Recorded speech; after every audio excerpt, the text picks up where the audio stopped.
তিনি ছিলেন আরবের শ্রেষ্ঠ যোদ্ধাদের একজন, যুদ্ধ কৌশল ও অদ্বিতীয়, যিনি ইসলামের শত্রু হিসেবেই জীবন শুরু করেছিলেন, কিন্তু শেষে ইসলামের ইতিহাসে হয়ে ওঠেন আল্লাহর তলোয়ার। তিনি হলেন খালিদ ইবনে ওয়ালিদ রাদিয়াল্লাহু আনহু।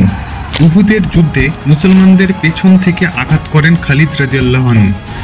তার কৌশলেই অনেক সাহাবী শহীদ হন, কিন্তু সময়ের সাথে সাথে তিনি দেখলেন যে নবীকে তারা শত্রু মনে করেছিল তিনি কারো ক্ষতি চান না, বরং দয়া ও ক্ষমার বার্তা দেয়।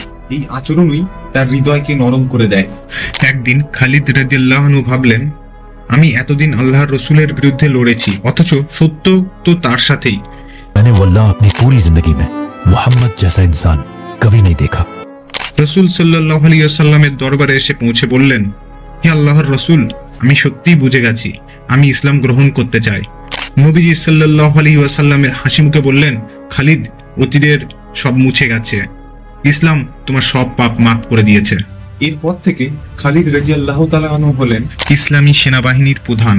তিনি অনেক যুদ্ধে অংশগ্রহণ করেন এবং প্রতিটি যুদ্ধে তার নেতৃত্বে মুসলমানরা জয়লাভ করে। নবীজি তাকে উপাধি দেন সাইফুল্লাহ, আল্লাহর তলোয়ার। খালিদ রাদিয়াল্লাহু আনহু কখনো পরাজিত হননি। তার জীবনে শতাধিক যুদ্ধ, অথচ আল্লাহ তাকে সব জায়গায় জয়ী করেছেন।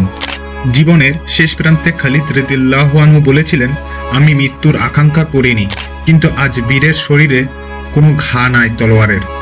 আমি বিছানায় মারা যাচ্ছি যেন কাপুরুষদের মতো। তিনি কেঁদেছিলেন, কারণ তিনি চেয়েছিলেন শাহাদাত।